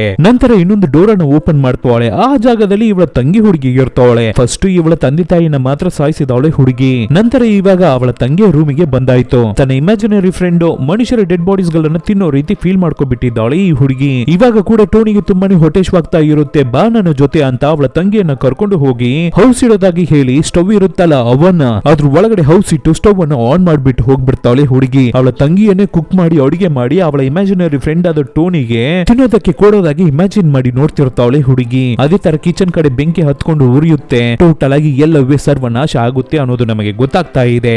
ಈ ರೀತಿ ತನ್ನನ್ನು ಹೆತ್ತಿದ ತಂದೆ ತಾಯಿಯನ್ನೇ ಕೊಂದು ತನ್ನ ಜೊತೆಗೆ ಹುಟ್ಟಿದ ತಂಗಿಯನ್ನೇ ಅವನ ಒಳಗಡೆ ಹಾಕಿ ಅವಳನ್ನು ಸುಟ್ಟು ಸಾಯಿಸಿ ಕೊಂದಿದ್ದಾಳೆ ಈ ಹುಡುಗಿ. ಆದ್ರಿಂದಾನೇ ಇವಾಗ ನರಕಕ್ಕೆ ಬಂದು ಸೇರಿದ್ದಾಳೆ. ಪುಟ್ಟ ಮಕ್ಕಳೆಲ್ಲ ನರಕಕ್ಕೆ ಬರ್ತಾರ ಅನ್ನೋ ರೀತಿ ನೀವು ಕ್ವಶನ್ ಅನ್ನ ಮಾಡಿದ್ರೆ ಈ ಕಾಲದಲ್ಲಿ ಹುಟ್ಟುವ ಕೆಲವೊಂದು ಮಕ್ಕಳೆಲ್ಲ ಕರೆಕ್ಟ್ ಆದ ಪೀಸಸ್ ನರಕಕ್ಕೆ ಹೋಗೋದಕ್ಕೆ. ನಂತರ ನಮ್ಮ ಹೀರೋ ಅಲ್ಲೇ ಪಕ್ಕದಲ್ಲಿ ಇರುವ ಒಂದು ತಾಯಿ ಮತ್ತೆ ಮಗುವಿನ ಡೆಡ್ ಬಾಡಿಯನ್ನ ನೋಡ್ತಾನೆ. ಅವರುಗಳನ್ನ ಮುಟ್ಟಿ ನೋಡಿದ ತಕ್ಷಣ ಅವರುಗಳ ಜೀವನದ ಬಗ್ಗೆನೂ ನಮ್ಮ ಹೀರೋಗೆ ಅರ್ಥ ಆಗ್ಲಿಕ್ಕೆ ಬರುತ್ತೆ. ಒಂದು ದಿನ ತಾಯಿ ಬಾತ್ರೂಮ್ ಪಕ್ಕದಲ್ಲಿ ನಿಂತು ಅವರ ಮಗಳನ್ನ ಕರೀತಾನೆ ಇರ್ತಾರೆ. ಆದ್ರೆ ಎಷ್ಟೇ ಕರೆದ್ರು ಮಗಳು ಹೊರಗಡೆ ಬರೋದೇ ಇಲ್ಲ. ಏನಂತ ಡೋರ್ ಅನ್ನು ಹೊಡೆದಾಕೊಂಡು ಒಳಗಡೆ ಹೋಗಿ ನೋಡ್ಬೇಕಾದ್ರೆ ಫುಲ್ ಬ್ಲಡ್ ಅಲ್ಲಿ ಮಗಳು ಸತ್ತು ಬಿದ್ದಿರೋದನ್ನು ನೋಡ್ತಾರೆ ತಾಯಿ. ಅದನ್ನು ನೋಡಿದ ತಕ್ಷಣ ಸಿಕ್ಕಾಪಟ್ಟೆ ಗಾಬರಿ ಆಗ್ತಾರೆ ತಾಯಿ. ಸಡನ್ ಆಗಿ ಬೇಗನೆ ಕ್ಯಾಶುವಲ್ ಆಗ್ಬಿಡ್ತಾರೆ. ಏನಿದು ಇಷ್ಟು ಬೇಗ ಕ್ಯಾಶುವಲ್ ಆಗ್ಬಿಟ್ರಲ್ಲ ಅಂತ ನೋಡಿದ್ರೆ ಈ ರೀತಿ ತಾಯಿ ಅಂದ್ರು ನಾರ್ಮಲ್ ಆಗ್ಬಿಡಲ್ವಲ್ಲ ಅಂತ ಅನ್ಕೊಂಡ್ರೆ ತನ್ನ ಮಗಳಿನ ಡೆಡ್ ಬಾಡಿಯನ್ನೇ ಡೈನಿಂಗ್ ಟೇಬಲ್ ಅಲ್ಲಿ ಕೂರಿಸಿ ಅವರ ಜೊತೆಗೇನೆ ಇಟ್ಟು ಅವಳ ಜೊತೆ ಮಾತಾಡ್ತಿರೋ ರೀತಿ ಮಾತಾಡ್ತಿರ್ತಾರೆ. ಊಟ ಮಾಡು, ತಿನ್ನು, ಇದನ್ನ ಮಾಡು ಅನ್ನೋ ರೀತಿ ಹೇಳ್ತಿರ್ತಾರೆ. ನೀನು ಹೇಳ್ಬೇಕಾದ್ರೆ ನಾನು ಕೇಳಿರ್ಬೇಕಾಗಿತ್ತು ಅಂತ ತಾಯಿ ಫೀಲ್ ಮಾಡ್ತಿರ್ತಾರೆ. ನೀನು ಹೇಳಿದ್ದೆ ಕಣಮ್ಮ, ನಿನಗೆ ಸ್ಕೂಲ್ ಒಂದು ಚೂರಿ ಇಷ್ಟನೇ ಆಗಲ್ಲ ಅಂತ. ಆದ್ರೆ ಅದು ನಾನು ಮಾಡಿದ ತಪ್ಪು. ನೀನು ಏನೇ ಹೇಳಿದ್ರು ಅದನ್ನ ಕಿವಿಗೆ ಹಾಕೊಳ್ದೆ ನಿನ್ನ ಮತ್ತೆ ಮತ್ತೆ ಆ ಸ್ಕೂಲ್ಗೆ ಕಳಿಸಿದ್ದು ನನ್ನ ದೊಡ್ಡ ತಪ್ಪು. ನನ್ನನ್ನು ಕ್ಷಮಿಸ್ಬಿಡು. ಎಲ್ಲವೇ ನಾರ್ಮಲ್ ಆಗಿದ್ದಿದ್ರೆ ಇಷ್ಟೊತ್ತಿಗೆ ನಾವು ನಮ್ಮ ಹಾಲಿಡೇಸ್ ಅನ್ನ ಸೆಲೆಬ್ರೇಟ್ ಮಾಡೋದಕ್ಕಾಗಿ ಎಂಜಾಯ್ ಮಾಡೋದಕ್ಕಾಗಿ ವೆಕೇಶನ್ಗೆ ಹೋಗ್ತಾ ಇದ್ವಿ ಅಂತ ತುಂಬಾನೇ ಬೇಜಾರಾಗ್ತಿರ್ತಾರೆ ತಾಯಿ. ಹೇಗೆ ಈ ಹುಡುಗಿ ಸತ್ತೋದ್ಲು ಅನ್ನೋ ವಿಷಯವನ್ನ ನಾವು ತಿಳ್ಕೋಬೇಕಲ್ವಾ. ಏನು ಅಂದ್ರೆ ಸ್ಕೂಲಿಗೆ ಅವಾಗ ನಾನು ಹೋಗಲ್ಲ ಅಂತ ಹಠ ಮಾಡ್ತಿದ್ದಿರ್ತಾಳೆ ಹುಡುಗಿ. ತಾಯಿ ಕೆಲ್ಸಕ್ಕೆ ಹೋಗ್ಬೇಕಾದ್ರೆ ಸ್ಕೂಲ್ಗೆ ಟೈಮ್ ಆಯ್ತು, ಬೇಗ ಹೊರಡು ಅಂತ ಅವರ ಮಗಳಿಗೆ ತುಂಬಾನೇ ಫೋರ್ಸ್ ಮಾಡಿರ್ತಾರೆ. ಆದ್ರೆ ನಾನು ಸ್ಕೂಲ್ಗೆ ಹೋಗಲ್ಲ ಅಂತ ತುಂಬಾನೇ ಹಠ ಮಾಡಿರ್ತಾಳೆ ಹುಡುಗಿ. ನನ್ನನ್ನ ಆ ಜಾಗದಲ್ಲಿ ತುಂಬಾನೇ ಬುಳ್ಳಿ ಮಾಡ್ತಾರೆ, ನನಗೆ ಟಾರ್ಚರ್ ಅನ್ನು ಕೊಡ್ತಿದ್ದಾರೆ, ನನಗೆ ತುಂಬಾನೇ ಬೇಜಾರಾಗ್ತಿದೆ ಅಮ್ಮ ಅಂತ ಅವರ ತಾಯಿ ಹತ್ರ ಹೇಳ್ಕೊಂಡಿರ್ತಾಳೆ ಹುಡುಗಿ. ಒಂದು ದಿನ ಡೈನಿಂಗ್ ಟೇಬಲ್ ಅಲ್ಲಿ ಕೂತು ಚಾಕುವನ್ನ ಯೂಸ್ ಮಾಡಿ ಆಟಾಡ್ತಿರ್ಬೇಕಾದ್ರೆ ಚಿಕ್ಕದಾಗಿ ಆ ಹುಡುಗಿಗೆ ಗಾಯವಾಗ್ಬಿಡುತ್ತೆ. ಆ ರಕ್ತವನ್ನ ಹಾಗೆ ಡೈನಿಂಗ್ ಟೇಬಲ್ ಮೇಲೆನೆ ಒರೆಸ್ಬಿಟ್ಟಿರ್ತಾಳೆ. ಏನಕ್ಕಾಗಿ ನೀನು ಸ್ಕೂಲ್ಗೆ ಹೋಗ್ತಾ ಇಲ್ಲ, ಏನಕ್ಕೆ ನೀನು ಇಷ್ಟೊಂದು ಹಠ ಮಾಡ್ತಾ ಇದೀಯ ಅಂತ ತಾಯಿ ಮಗಳ ಹತ್ರ ಒಂದು ದಿನ ವಿಚಾರಿಸಬೇಕಾದ್ರೆ ಸ್ಕೂಲಲ್ಲಿ ನೋಡ್ಬೇಕಾದ್ರೆ ಕೆಲವೊಂದು ಪೊರ್ಕಿ ಹುಡುಗಿಯರು ಸೇರ್ಕೊಂಡು ಈ ಹುಡುಗಿಯನ್ನ ತುಂಬಾನೇ ಹಿಂಸೆ ಮಾಡಿರ್ತಾರೆ. ರ್ಯಾಗಿಂಗ್ ಅನ್ನೋ ಹೆಸರಲ್ಲಿ ಇವಳಿಗೆ ಸಿಕ್ಕಾಪಟ್ಟೆ ಟಾರ್ಚರ್ ಅನ್ನ ಮಾಡಿರ್ತಾರೆ. ಇದನ್ನೆಲ್ಲ ಹುಡುಗಿ ಅವರ ತಾಯಿ ಹತ್ರ ಹೇಳಿ ನಾನು ಸ್ಕೂಲ್ಗೆ ಹೋಗಲ್ಲ ಅಂತ ಹೇಳ್ಬೇಕಾದ್ರೆ ಅದಕ್ಕೆ ತಾಯಿ, ಇಲ್ಲಿ ನೋಡಮ್ಮ, ನೀನು ಸಡನ್ ಆಗಿ ಮಧ್ಯದಲ್ಲಿ ಆ ಸ್ಕೂಲ್ಗೆ ಹೋಗಿ ಜಾಯ್ನ್ ಆಗಿದೀಯಾ, ಆದ್ರಿಂದಾನೇ ನಿನಗೆ ಅದು ವಿಚಿತ್ರವಾಗಿ ಕಾಣ್ತಾ ಇದೆ. ಒಂದು 4-5 ತಿಂಗಳು ಆದ್ಮೇಲೆ ಎಲ್ಲವೇ ನಾರ್ಮಲ್ ಆಗ್ಬಿಡುತ್ತೆ. ಆಮೇಲೆ ಯಾವುದೇ ರೀತಿಯ ಪ್ರಾಬ್ಲಮ್ ಇರಲ್ಲ ಕಣಮ್ಮ, ನೀನು ಖಂಡಿತ ಸ್ಕೂಲ್ಗೆ ಹೋಗ್ಲೇಬೇಕು ಅಂತ ಹುಡುಗಿಯನ್ನು ಫೋರ್ಸ್ ಮಾಡಿ ಅವರ ತಾಯಿ ಕರ್ಕೊಂಡು ಹೋಗಿ ಸ್ಕೂಲ್ ಅಲ್ಲಿ ಬಿಟ್ಟಿರ್ತಾರೆ. ಹಾಗೆ ದಿನಾನು ನಡೀತಿರುತ್ತೆ. ಇವಾಗ ಮತ್ತೆ ಪ್ರೆಸೆಂಟ್ ಟೈಮ್ ಲೈನ್ ಗೆ ಬರ್ಬೇಕಾದ್ರೆ ಅವರ ತಾಯಿ ಅವರ ಮಗಳ ಡೆಡ್ ಬಾಡಿ ಹತ್ರ, ಇವತ್ತು ನಾವು ವೆಕೇಶನ್ ಗೆ ಹೋಗ್ತಾ ಇದೀವಿ, ಹಾಲಿಡೇಸ್ ಅನ್ನ ನೀನು ತುಂಬಾನೇ ಎಂಜಾಯ್ ಮಾಡ್ಬೇಕು, ಸೆಲೆಬ್ರೇಟ್ ಮಾಡ್ಬೇಕು ಅಂತ ಕೇಳ್ಕೊಂಡೆ ಅಲ್ಲಮ್ಮ, ಬಾ ಇಬ್ಬರು ಹೋಗೋಣ ಅಂತ ಡೆಡ್ ಬಾಡಿಯನ್ನ ವೀಲ್ ಚೇರ್ ಅಲ್ಲಿ ಇಟ್ಟು ಹಾಗೆ ಮೂವ್ ಮಾಡಿ ಕರ್ಕೊಂಡು ಹೋಗ್ತಿರ್ತಾರೆ. ಡೋರ್ ಬಡಿಯುವ ಸದ್ದಾಗಿದ್ದ ತಕ್ಷಣ ಹೋಗಿ ಡೋರ್ ಅನ್ನು ಓಪನ್ ಮಾಡಿ ನೋಡ್ತಾರೆ ತಾಯಿ. ಡೋರ್ ಅನ್ನು ಓಪನ್ ಮಾಡಿದ್ರೆ ಆ ಕಡೆ ಒಂದು ಗೋಡೆ ಇರುತ್ತೆ. ಏನಿದು ಗೋಡೆಯಾಗಿ ಇರ್ತಾ ಇದೆಯಲ್ಲ ಅಂತ ನಮಗೇನೆ ಇಲ್ಲಿ ಕನ್ಫ್ಯೂಸ್ ಆಗ್ತಾ ಇದೆ ಅಲ್ವಾ. ಸರಿ ಆಯ್ತು, ಇಲ್ಲಿ ನಿಜ ರಿಯಲ್ ಲೈಫ್ ಅಲ್ಲಿ ಏನು ನಡೀತಾ ಇದೆ ಅಂತ ನೋಡಿದ್ರೆ ಡೋರ್ ಅನ್ನು ಓಪನ್ ಮಾಡಿದ್ರೆ ಪಕ್ಕದ ಮನೆ ಆಂಟಿ ಏನೋ ಅವರಿಗೆ ತಪ್ಪಾಗಿ ಫೀಲ್ ಆಗಿದೆ. ಆದ್ರಿಂದ ಇವಾಗ ಇಲ್ಲಿಗೆ ಬಂದು ಡೋರ್ ಅನ್ನು ನಾಕ್ ಮಾಡಿ ಡೋರ್ ಅನ್ನು ಓಪನ್ ಮಾಡಿಸಿ, ಏನಿದು ನಿಮ್ಮ ಮನೆಯಿಂದ ಕೆಟ್ಟ ಸ್ಮೆಲ್ ಬರ್ತಾ ಇದೆಯಲ್ಲ, ಎಲ್ಲಿ ನಿಮ್ಮ ಮಗಳು ಅಂತ ಕೇಳ್ತಾರೆ. ಅದಕ್ಕೆ ತಾಯಿ ಅವರು ಏನೂ ಇಲ್ಲ ಒಳಗಡೆನೆ ಇರ್ತಾ ಇದ್ದಾಳೆ, ನಥಿಂಗ್ ಪ್ರಾಬ್ಲಮ್ ಅಂತ ಹೇಳ್ತಿರ್ತಾರೆ. ಆದ್ರೂ ಡೌಟ್ ಪಟ್ಟಿದ ಪಕ್ಕದ ಮನೆ ಆಂಟಿ ತಾಯಿ ಅವರನ್ನು ತಳ್ಳಿ ಬಿಟ್ಬಿಟ್ಟು ಒಳಗಡೆ ಬಂದು ನೋಡ್ತಾರೆ. ನೋಡಿದ್ರೆ ವೀಲ್ ಚೇರ್ ಅಲ್ಲಿ ಡೆಡ್ ಬಾಡಿ ಆಗಿ ಬಿದ್ದಿರ್ತಾಳೆ ಮಗಳು. ಅದನ್ನು ನೋಡಿ ತುಂಬಾನೇ ಗಾಬರಿ ಆಗ್ಬಿಡ್ತಾರೆ ಪಕ್ಕದ ಮನೆ ಆಂಟಿ. ನೆನ್ನೆನೆ ಸತ್ತೋಗಿದ್ದಾಳೆ ಅನ್ಸುತ್ತೆ ಈ ಹುಡುಗಿ. ನೆನ್ನೆ ಏನಾಯ್ತು ಅನ್ನೋ ವಿಷಯವನ್ನ ಇವಾಗ ನಮಗೆ ತೋರಿಸ್ತಾರೆ. ಸ್ಕೂಲ್ ಬಾತ್ರೂಮ್ ಅಲ್ಲಿ ಇಟ್ಟು ಒಂದು 4-5 ಹುಡುಗಿರು ಒಟ್ಟಿಗೆ ಸೇರ್ಕೊಂಡು ನಮ್ಮ ಹುಡುಗಿಗೆ ಸಿಕ್ಕಾಪಟ್ಟೆ ಟಾರ್ಚರ್ ನ ಕೊಟ್ಟಿರ್ತಾರೆ ರ್ಯಾಗಿಂಗ್ ಅನ್ನೋ ಹೆಸರಲ್ಲಿ. ನಮ್ಮ ಹುಡುಗಿಯನ್ನ ಹಿಡಿದು ಆ 4-5 ಹುಡುಗಿಯರ ಒಬ್ಬರಲ್ಲಿ ಒಬ್ಬಳು ಹುಡುಗಿಯ ಕಾಲನ್ನ ನೆಕ್ಕೋಕೆ ಹೇಳಿರ್ತಾರೆ. ಅದನ್ನು ನಮ್ಮ ಹುಡುಗಿ ಮಾಡ್ಬೇಕಾದ್ರೆ ಅದನ್ನ ವಿಡಿಯೋ ಮಾಡ್ಕೊಂಡು ಅವ್ರಗಳ ಫೇಸ್ಬುಕ್ ಅಲ್ಲಿ, ಇನ್ಸ್ಟಾಗ್ರಾಮ್ ಅಲ್ಲಿ, ಟ್ವಿಟರ್ ಎಲ್ಲ ಹಾಕ್ತಾರಂತೆ. ಇವಾಗ ಕಾಲನ್ನ ನೆಕ್ಲಿಲ್ಲ ಅಂದ್ರೆ ಅವಳಿಗೆ ತಲೆ ಬೋಡೆಯನ್ನ ಮಾಡ್ಬಿಡ್ತೀವಿ ಅಂತ ತುಂಬಾನೇ ಓವರ್ ಆಗಿ ಹೆದರ್ಸಿದ್ದಾರೆ. ಆದ್ರಿಂದ ನಮ್ಮ ಹುಡುಗಿನು ಬೇರೆ ದಾರಿ ಇಲ್ಲದೆ ಸೀನಿಯರ್ ಹುಡುಗಿಯ ಕಾಲನ್ನ ನೆಕ್ಕಿರ್ತಾಳೆ. ನಂತರ ಅದನ್ನ ವಿಡಿಯೋ ಮಾಡ್ಕೊಂಡು ಸೋಷಿಯಲ್ ಮೀಡಿಯಾದಲ್ಲಿ ನಾವು ಅಪ್ಲೋಡ್ ಮಾಡ್ತೀವಿ ಅಂತ ತುಂಬಾನೇ ಹೆದರ್ಸಿರ್ತಾರೆ ಹುಡುಗಿಯನ್ನ. ಅದರಲ್ಲಿ ಗಾಬರಿಯಾಗಿ ಹೋಗಿದ್ದ ನಮ್ಮ ಹುಡುಗಿ, ಅಯ್ಯೋ ಸೋಷಿಯಲ್ ಮೀಡಿಯಾದಲ್ಲಿ ಇವ್ರುಗಳು ಅಪ್ಲೋಡ್ ಮಾಡಿಬಿಟ್ರೆ ನನ್ನ ಮಾನ ಮರ್ಯಾದೆ ಏನಾಗೋದು ಅಂತ ತುಂಬಾನೇ ಯೋಚನೆ ಮಾಡಿದ ಹುಡುಗಿ ಕೊನೆಗೆ ಸೂಸೈಡ್ ಅನ್ನ ಮಾಡಿ ತೀರೋಗ್ಬಿಟ್ಟಿರ್ತಾಳೆ. ಹೀಗೇನೆ ಆ ಹುಡುಗಿ ಸತ್ತೋಗ್ಬಿಟ್ಟಿದ್ದಾಳೆ. ಕಟ್ ಮಾಡಿದ್ರೆ ಇವಾಗ ಆ ಹುಡುಗಿ ಡೆಡ್ ಬಾಡಿಯನ್ನ ಕಾರಿಗೆ ಹತ್ತಿಸ್ಕೊಂಡು ವೆಕೇಶನ್ ಅನ್ನ ಸೆಲೆಬ್ರೇಟ್ ಮಾಡೋದಕ್ಕಾಗಿ, ಎಂಜಾಯ್ ಮಾಡೋದಕ್ಕಾಗಿ ಅವರ ತಾಯಿ ಅವರ ಮಗಳನ್ನ ಕರ್ಕೊಂಡು ಹೋಗ್ತಿರ್ತಾರೆ. ಹಾಗಾದ್ರೆ ಪಕ್ಕದ ಮನೆ ಆಂಟಿ ಮನೆ ಒಳಗಡೆ ಬಂದ್ರಲ್ಲ, ಡೆಡ್ ಬಾಡಿಯನ್ನ ನೋಡಿದ್ರಲ್ಲ, ಅದೆಲ್ಲ ಏನು ಕತೆ ಅಂತ ನನ್ನನ್ನು ಕೇಳಿದ್ರೆ ಆ ವಿಷಯದ ಬಗ್ಗೆ ಇಲ್ಲಿ ತೋರಿಸಲೇ ಇಲ್ಲ. ನಂತರ ಅಮ್ಮ ಮಗಳು ಇಬ್ಬರು ವೆಕೇಶನ್ ಗೆ ಕಾರಲ್ಲಿ ಹೋಗ್ತಿರ್ತಾರೆ. ಏನಮ್ಮ ನಾನು ಇಷ್ಟೊಂದು ವಿಷಯಗಳನ್ನ ಮಾತಾಡ್ತಾ ಇದ್ದೀನಿ, ನೀನು ಏನನ್ನ ಮಾತಾಡ್ತಾ ಇಲ್ವಲ್ಲ ಅಂತ ತಾಯಿ ಕೇಳ್ಬೇಕಾದ್ರೆ, ಮಗಳು ಡೆಡ್ ಬಾಡಿಯಾಗಿ ಸತ್ತು ಬಿದ್ದಿದ್ದಾಳಲ್ಲ, ಹೇಗೆ ಅವಳ ಕೈಯಲ್ಲಿ ಮಾತಾಡೋಕೆ ಆಗುತ್ತೆ? ಸ್ವಲ್ಪ ಹೊತ್ತು ಆದ ಮೇಲೇನೆ ಅವರ ಮಗಳು ಸತ್ತೋಗಿ ಡೆಡ್ ಬಾಡಿಯಾಗಿ ಇರ್ತಾ ಇದ್ದಾಳೆ ಅನ್ನೋ ವಿಷಯವನ್ನ ಅರ್ಥ ಮಾಡ್ಕೋತಾರೆ ತಾಯಿ. ಅದನ್ನ ಮನ್ಸಾರೆ ಅಕ್ಸೆಪ್ಟ್ ಮಾಡ್ಕೋತಾರೆ, ಆ ರಿಯಾಲಿಟಿಯನ್ನ ನಂಬುತ್ತಾರೆ. ಇದು ಅವರಿಗೆ ಗೊತ್ತಾಗಿದ್ದ ತಕ್ಷಣ ಇದ್ರ ಮೇಲೆ ಅವರ ಕೈಯಲ್ಲಿ ಇರೋದಕ್ಕೆ ಆಗದೆ ಬದುಕೋಕೆ ಇಷ್ಟವಿಲ್ಲದೆ ಕಾರನ್ನ ಸ್ಪೀಡ್ ಆಗಿ ಡ್ರೈವ್ ಮಾಡಿ ಹೋಗಿ ಒಂದು ಮರಕ್ಕೆ ಡಿಚ್ಚಿ ಹೊಡಿತಾರೆ, ಸಾರಿ ಡ್ಯಾಶ್ ಮಾಡ್ತಾರೆ. ಬೇಕು ಬೇಕು ಅಂತ ಈ ರೀತಿ ಮಾಡಿದ್ರು, ಇಲ್ಲ ಕಂಟ್ರೋಲ್ ಅನ್ನ ಕಳ್ಕೊಂಡು ಈ ರೀತಿ ಆಕ್ಸಿಡೆಂಟ್ ಆಗೋಯ್ತೋ ಏನೋ ಗೊತ್ತಿಲ್ಲ. ನಂತರ ಆಂಬ್ಯುಲೆನ್ಸ್, ಫೈರ್ ಎಂಜಿನ್ಸ್ ಎಲ್ಲರೂ ಬಂದು ಅಲ್ಲಿ ಅವರ ತಾಯಿಯನ್ನ ಕಾಪಾಡ್ತಾರೆ. ಆದ್ರೆ ತನ್ನ ಮಗಳನ್ನ ಬಿಟ್ಟು ಅಲ್ಲಿಂದ ಅವರಿಗೆ ಬರೋದಕ್ಕೇನೆ ಆಗ್ತಾ ಇಲ್ಲ, ಬರಲ್ಲ ಅಂತ ಕಿರ್ಚ್ಕೋತಾರೆ. ಆದ್ರೂ ಅವರನ್ನ ಫೋರ್ಸ್ಫುಲ್ ಆಗಿ ಗೆಳೆದು ಹೊರಗಡೆ ಹಾಕಿ ಆಂಬ್ಯುಲೆನ್ಸ್ ಗೆ ಹಾಕಿ ಹಾಸ್ಪಿಟಲ್ ಗೆ ಕರ್ಕೊಂಡು ಹೋಗ್ತಾರೆ. ನಂತರ ಹುಡುಗಿಯ ಡೆಡ್ ಬಾಡಿಯನ್ನು ಒಂದು ಸ್ಟ್ರಕ್ಚರ್ ಗೆ ಹಾಕಿ ಇನ್ನೊಂದು ಆಂಬ್ಯುಲೆನ್ಸ್ ಗೆ ಹಾಕಿ ಕರ್ಕೊಂಡು ಹೋಗ್ತಾರೆ. ಆವಾಗ ಹುಡುಗಿಯ ಬಾಡಿಯನ್ನ ನೋಡಿದ ಫೈರ್ ಎಂಜಿನ್ ಟೀಮ್ ಅವರು ಏನಂತ ಅನ್ಕೋತಾರೆ ಅಂದ್ರೆ ಆಕ್ಸಿಡೆಂಟ್ ಅಲ್ಲಿ ಈ ಹುಡುಗಿ ಸತ್ತೋಗ್ಬಿಟ್ಟಿದ್ದಾಳೆ ಅಂತ ಅನ್ಕೋತಾರೆ. ಆದ್ರೆ ನಿಜವಾಗ್ಲೂ ಆ ಹುಡುಗಿ ಸತ್ತೋಗಿದ್ದು ಹೇಗೆ, ಮನೆಯಲ್ಲಿ ಸೂಸೈಡ್ ಮಾಡ್ಕೊಂಡಿದ್ದಿರ್ತಾಳೆ. ಕಾರಣ ಏನು, ಆ ಸ್ಕೂಲಲ್ಲಿ ಇರ್ತಾ ಇರುವ 4-5 ಸೀನಿಯರ್ ಹುಡುಗಿಯರೇ ಟಾರ್ಚರ್ ಮಾಡಿದ್ರಿಂದಾನೆ. ನೆಕ್ಸ್ಟ್ ಸೆಕೆಂಡ್ ಇಲ್ಲಿ ನರಕದಲ್ಲಿ ಇರ್ತಾ ಇರುವ ನಮ್ಮ ಹೀರೋ ತುಂಬಾನೇ ಗಾಬರಿಯಾಗಿ ಆ ಹುಡುಗಿ ಮೇಲಿಂದ ಕೈಯನ್ನು ತೆಗೆದು ಬಿಡ್ತಾನೆ. ಆ ಒಂದು ಚಿಕ್ಕ ಹುಡುಗಿಯ ಲೈಫ್ ಮತ್ತೆ ಈ ತಾಯಿ ಮಗಳ ಲೈಫ್, ಎರಡು ಲೈಫ್ ಅನ್ನು ಫೀಲ್ ಮಾಡಿದ ನಮ್ಮ ಹೀರೋ ಏನೋ ಅವರ ಇಬ್ಬರ ಲೈಫ್ ಅನ್ನು ಇವನೇ ಬದುಕಿ ಆ ನೋವನ್ನೆಲ್ಲ ಅನುಭವಿಸಿದ ಹಾಗೆ ಇವಾಗ ನೋವಿನಲ್ಲಿ ನರಳುತ್ತಿರ್ತಾನೆ. ಒಂಥರ ನರಕದ ಶಿಕ್ಷೆ ಅಂತ ಹೇಳ್ಬೋದು. ಜಸ್ಟ್ ನರಕದ ಇಂಟ್ರೋಗಾಗಿ ಇದು. ಯಾರನ್ನೆಲ್ಲ ಇವನು ಮುಟ್ತಾನೋ ಅವ್ರಗಳ ಲೈಫ್ ಅನ್ನ, ಅವ್ರಗಳ ನೋವನ್ನ ಇವನು ಫೀಲ್ ಮಾಡಿರೋ ರೀತಿ, ಇವನು ಅನುಭವಿಸಿರೋ ರೀತಿ ಇವಾಗ ಆಗ್ತಿರುತ್ತೆ. ಭಯಂಕರವಾದ ಶಿಕ್ಷೆಯಾಗಿ ಕಾಣ್ತಾ ಇದೆಯಲ್ವಾ. ನೆಕ್ಸ್ಟ್ ನಮ್ಮ ಹೀರೋ ಯಾವುದೇ ಡೆಡ್ ಬಾಡಿಯನ್ನು ಟಚ್ಚೇ ಮಾಡಲ್ಲ, ಹಾಗೆ ಎಸ್ಕೇಪ್ ಆಗಿ ಹೋಗ್ತಿರ್ತಾನೆ. ಹಾಗಿರ್ಬೇಕಾದ್ರೆ ಒಬ್ಬ ತಲೆಯಲ್ಲಿ ಕೊಂಬಿನ ಜೊತೆಗೆ ವಿಕಾರವಾಗಿ ಬಂದು ನಿಲ್ತಾನೆ. ಅವನು ನಮ್ಮ ಹೀರೋವನ್ನ ನೋಡಿ, ನೀನು ಮಾಡಿದ ಪಾಪಕ್ಕೆ ಕರೆಕ್ಟ್ ಆದ ಜಾಗಕ್ಕೇನೆ ಬಂದು ಸೇರಿದೀಯಾ, ನೀನು ಮಾಡಿದ ಪಾಪಗಳಿಗೆ ನಿನಗೆ ಖಂಡಿತ ಈ ಜಾಗದಲ್ಲಿ ಶಿಕ್ಷೆ ಸಿಗುತ್ತೆ ಅಂತ ಅವರು ಹೇಳಿದ್ರೆ, ಇಲ್ಲ ನಾನು ಯಾವುದೇ ರೀತಿಯ ತಪ್ಪನ್ನು ಮಾಡ್ಲಿಲ್ಲ, ನಾನು ಏನಕ್ಕಾಗಿ ನರಕಕ್ಕೆ ಬರ್ಬೇಕಾಗಿತ್ತು ಅಂತ ಆರ್ಗ್ಯೂ ಮಾಡ್ತಿರ್ತಾನೆ. ಅವಳು ನೋವಿನಲ್ಲಿ ಕಷ್ಟದಲ್ಲಿ ತುಂಬಾನೇ ಅನುಭವಿಸ್ತಾ ಇದ್ಲು, ಅದನ್ನ ನನ್ನ ಕೈಯಲ್ಲಿ ನೋಡೋಕೆನೆ ಆಗ್ತಾ ಇರ್ಲಿಲ್ಲ, ಅವಳ ಕೈಯಲ್ಲೂ ಅದನ್ನ ತಡ್ಕೊಳ್ಳೋಕೆ ಆಗ್ತಾ ಇರ್ಲಿಲ್ಲ, ನರಳ್ತಾ ಇದ್ಲು ಸರ್, ಆದ್ರಿಂದಾನೇ ನಾನು ಆ ರೀತಿ ಮಾಡಿದೆ, ಆ ಕಷ್ಟದಿಂದ ಅವಳಿಗೆ ಮುಕ್ತಿಯನ್ನ ನಾನು ಕೊಟ್ಟೆ ಅಂತ ಹೀರೋ ಹೇಳ್ತಾನೆ. ಅದಕ್ಕೆ ಆ ವಿಕಾರವಾದ ವ್ಯಕ್ತಿ, ತಮ್ಮ ಅದನ್ನ ನಿನ್ನ ಹೆಂಡತಿನಿ ಕೇಳಿದ್ಲಾ, ನಿನ್ನ ಹತ್ರ ನನಗೆ ಮುಕ್ತಿಯನ್ನ ಕೊಡು, ನನ್ನನ್ನು ಕೊಂದ್ಬಿಡು ಅಂತ ಕೇಳಿದ್ಲಾ? ಇಲ್ಲ, ಅವಳು ಆ ರೀತಿ ಕೇಳಲೇ ಇಲ್ಲ.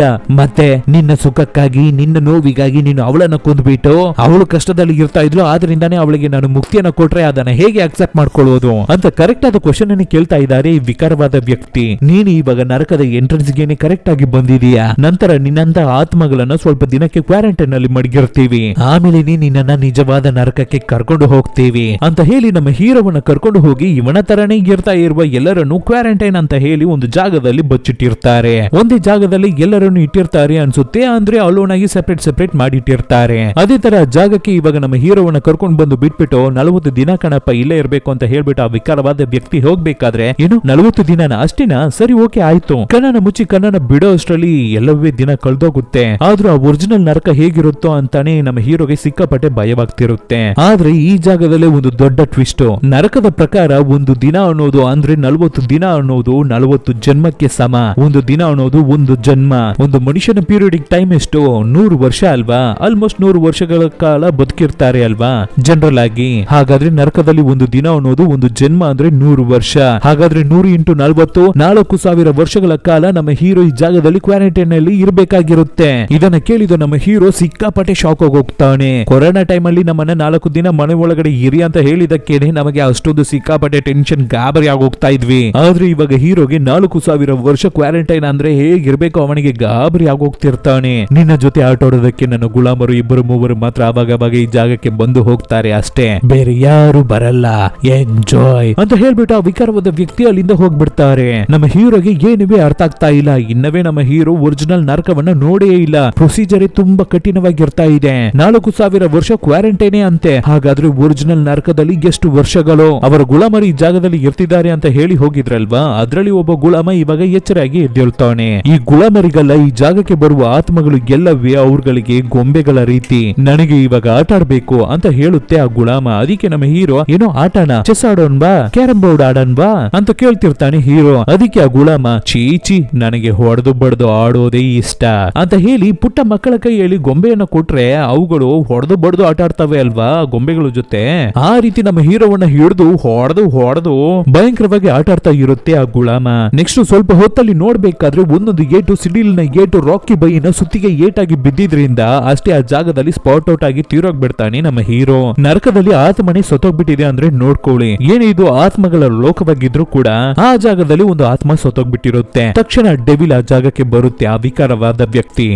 4,000 ವರ್ಷಗಳ ಕಾಲವಾಗಿ ಇವನನ್ನ ಇಟ್ಟು ಸರಿಯಾಗಿ ಮಾಡೋಣ ಅನ್ಕೊಂಡಿದ್ದೆ, ಅಷ್ಟರಲ್ಲಿ ಗಾಬರಿಯಾಗಿ ನೀನು ಹೊಡೆದು ಬಡ್ದು ಅವನನ್ನ ಕೊಂದೇ ಬಿಟ್ಟಿಯಲ್ಲ, ಅವನ ಆತ್ಮವನ್ನ ಸಾಯಿಸ್ಬಿಟ್ಟಿದ್ಯಲ್ಲ. ಈ ರೀತಿ ನರಕದಲ್ಲಿ ಒಂದು ಆತ್ಮ ಸತ್ತೋಗ್ಬಿಟ್ರೆ ಮತ್ತೆ ಅದು ಭೂಮಿಯಲ್ಲಿ ಜನಿಸಿ ಮತ್ತೆ ಬೆಳೆದು ಬರುತ್ತೆ. ಸೊ ಇವನು ಮಾಡಿದ ಪಾಪಕ್ಕೆ ಅವನು ಟೋಟಲ್ ಆಗಿ ಶಿಕ್ಷೆನ ಅನುಭವಿಸೋಷ್ಟರಲ್ಲಿ ಅವನನ್ನು ಹೊಡೆದು ಅವನ ಆತ್ಮವನ್ನ ಕೊಂದ್ಬಿಟ್ಟಿದ್ಯಾ ನೀನು. ಸೊ ಅದಕ್ಕಾದ ಶಿಕ್ಷೆ ನಿನಗೆ ಸಿಗುತ್ತೆ ಅಂತ ಹೇಳಿ ತಕ್ಷಣ ಒಂದು ಚಾಕುವನ್ನ ತಗೊಂಡು ಆ ಗುಲಾಮನ ಕತ್ತನ್ನ ಕರ ಅಂತ ಕುಯ್ದು ಬಿಡ್ತಾನೆ ಡೆವಿಲ್. ಏನು ಅಂತ ನೋಡಿದ್ರೆ ಆ ತಪ್ಪು ಕೆಲಸವನ್ನ ಮಾಡಿದ ಆ ಗುಲಾಮನ ಕತ್ತನ್ನ ತುಂಡಾಗಿ ಕತ್ತರಿಸಿ ತೆಗೆದು ಬಿಟ್ಟಿರ್ತಾನೆ ಡೆವಿಲ್. ನೆಕ್ಸ್ಟ್ ದಿನಾನೇ ಮತ್ತೆ ನಿನಗೆ ನಿನ್ನ ತಲೆ ಸೃಷ್ಟಿಯಾಗ್ಬಿಡುತ್ತೆ ನಿನ್ನ ಮೈಯಲ್ಲಿ. ಅದರ ನಂತರವಾದ್ರೂ ನೀನು ನಿನ್ನ ಕೆಲಸವನ್ನ ಕರೆಕ್ಟ್ ಆಗಿ ಮಾಡು ಅಂತ ಹೇಳ್ಬಿಟ್ಟು ಅಲ್ಲಿಂದ ಹೋಗ್ಬಿಡುತ್ತೆ ಡೆವಿಲ್. ನೆಕ್ಸ್ಟ್ ಸೀನ್ ಅನ್ನ ಕಟ್ ಮಾಡಿದ್ರೆ ಇಲ್ಲಿ ಭೂಮಿಯಲ್ಲಿ ಸರ್ಜರಿ ನಡೀತಾ ಇರುತ್ತೆ. ಆ ತಾಯಿಯ ಹೊಟ್ಟೆಯಲ್ಲಿ ಮಗುವಾಗಿ ಬಂದು ಹುಟ್ಟತಾನೆ ನಮ್ಮ ಹೀರೋ. ಗೊತ್ತಿದ್ದೋ ಗೊತ್ತಿಲ್ದೇನೋ ಮತ್ತೆ ನಮ್ಮ ಹೀರೋಗೆ ಒಂದು ಚಾನ್ಸ್ ಸಿಕ್ಕಿದೆ. ಅದ್ರಲ್ಲೂ ಮಾಡಿದ ಪಾಪಕ್ಕೆ ಫುಲ್ ಆಗಿ ಶಿಕ್ಷೆ ಸಿಗದೇನೆ ಮತ್ತೆ ಒಂದು ಜನ್ಮ ಸಿಕ್ಕಿದೆ ಅವನಿಗೆ. ಈ ಜನ್ಮದಲ್ಲಾದ್ರೂ ಅವನು ಯಾವುದೇ ರೀತಿಯ ತಪ್ಪನ್ನು ಮಾಡದೇ ಇದ್ರೆ ಸ್ವರ್ಗಕ್ಕೆ ಹೋಗುವ ಚಾನ್ಸಸ್ ಇದೆ ಅಂತ ಯೋಚನೆ ಮಾಡಿ ಮೂವಿ ಇಲ್ಲಿಗೆ ಮುಗಿಯಿತು ಅಂತ ನಾವು ಅನ್ಕೊಂಡ್ರೆ ಅದಲ್ಲ, ಇಲ್ಲ ಇಲ್ಲಿದೆ ಒಂದು ಟ್ವಿಸ್ಟ್ ಅಂತ ಹೇಳಿ ಒಂದು ಸೀನ್ ಅನ್ನ ನಮಗೆ ತೋರಿಸ್ತಾರೆ. ಏನು ಅಂತ ನೋಡಿದ್ರೆ ಅಲ್ಲವೇ ಆ ಗುಲಾಮ ಹೊಸದಾಗಿ ತಲೆ ಬೆಳೆಸ್ಕೊಂಡು ಆ ಮಗುವಿನ ಪಕ್ಕದಲ್ಲಿ ಬಂದು ಕೂತ್ಕೊಂಡು ಒಂದು ಸೈಡ್ ಅಲ್ಲಿ ಕೂತು ವೇಟ್ ಮಾಡ್ತಿರ್ತಾನೆ. ಯಾಕೆಂದ್ರೆ ಅವನಿಗೆ ಅವನ ತಲೆ ಹೋಗಿದ್ದಕ್ಕೆ ಕಾರಣ ನಮ್ಮ ಹೀರೋ ತಾನೆ. ಅವನು ಹೊಡೆದಿದ್ದ ನಾಲ್ಕೆ ಏಟಿಗೆನೆ ನಮ್ಮ ಹೀರೋ ತೀರೋಗ್ಬಿಟ್ಟ ಅಲ್ವಾ. ಸೊ ಹೀರೋ ಮಾಡಿದ ಪಾಪಕ್ಕಾಗಿ ಅವನಿಗೆ ಖಂಡಿತ ಶಿಕ್ಷೆಯನ್ನು ಕೊಡಿಸ್ಲೇಬೇಕು ಅನ್ನೋದಕ್ಕಾಗಿ ಕೊಡೋದಕ್ಕಾಗುವೆ ಈ ಕಡೆ ಈ ಗುಲಾಮ ವೇಟ್ ಮಾಡ್ತಿರ್ತಾನೆ. ಅದೇ ಸಮಯದಲ್ಲಿ ಆ ಕಡೆ ಒಂದು ಹೊಸ ಜನ್ಮ ಸಿಕ್ಕಿದೆ, ಅದನ್ನ ಚೆನ್ನಾಗಿ ಬದುಕಬೇಕು ಅಂತ ಆ ಮಗುಡು ಬೆಳೀತಿರುತ್ತೆ. ಇಲ್ಲಿಗೆ ಈ ಮೂವಿ ಮುಗಿಯುತ್ತೆ. ಈ ರೀತಿಯೂ ಮೂವಿಗಳನ್ನ ಮಾಡ್ತಿದ್ದಾರೆ. ಈ ರೀತಿ ಒಂದು ಮೂವಿಯನ್ನ ಮಾಡ್ತಾ ಇದ್ದೀನಿ, ಹಣವನ್ನ ಕೊಡಿ ನಾನು ಚೆನ್ನಾಗಿ ಮೂವಿಯನ್ನ ಮಾಡ್ತೀನಿ ಅಂತ ಕೇಳಿದ್ರೆ ಪ್ರೊಡ್ಯೂಸರ್ಸ್ ಹೇಗೆ ನಂಬಿ ದುಡ್ಡನ್ನ ಕೊಡ್ತಾರೋ ಗೊತ್ತಿಲ್ಲ. ಏನೋ ಮೂವಿಯನ್ನ ನೋಡಾಯ್ತು, ಮಾತಾಡಾಯ್ತು. ಬೇರೆ ಒಂದು ಒಳ್ಳೆ ಮೂವಿಯ ಜೊತೆ ನಿಮ್ಮನ್ನ ಬೇಗ ಒಂದು ಭೇಟಿ ಆಗ್ತೀನಿ. Thank you. ಮತ್ತೆ ಒಂದು ವಿಷಯವನ್ನ ಮಾತ್ರ ನೆನಪಲ್ಲಿ ಇಟ್ಕೊಳ್ಳಿ, ನರಕದ ಮೇಲೆ ಸ್ವಲ್ಪ ಭಯ ಇರ್ಲಿ. ಇನ್ನ ನಾವು ಒರಿಜಿನಲ್ ನರಕವನ್ನೇ ನೋಡಿಲ್ಲ, ಸ್ವಲ್ಪ ಅದ್ರ ಬಗ್ಗೆ ಕೇಳ್ಪಟ್ಟಿದ್ದ ತಕ್ಷಣವೇ ಭಯ ಆಗ್ತಾ ಇದೆ ಅಲ್ವಾ. ಸೊ ಇನ್ನವೇ ಅದ್ರ ಮೇಲೆ ಒಂದು ನಂಬಿಕೆ ಇರ್ಲಿ.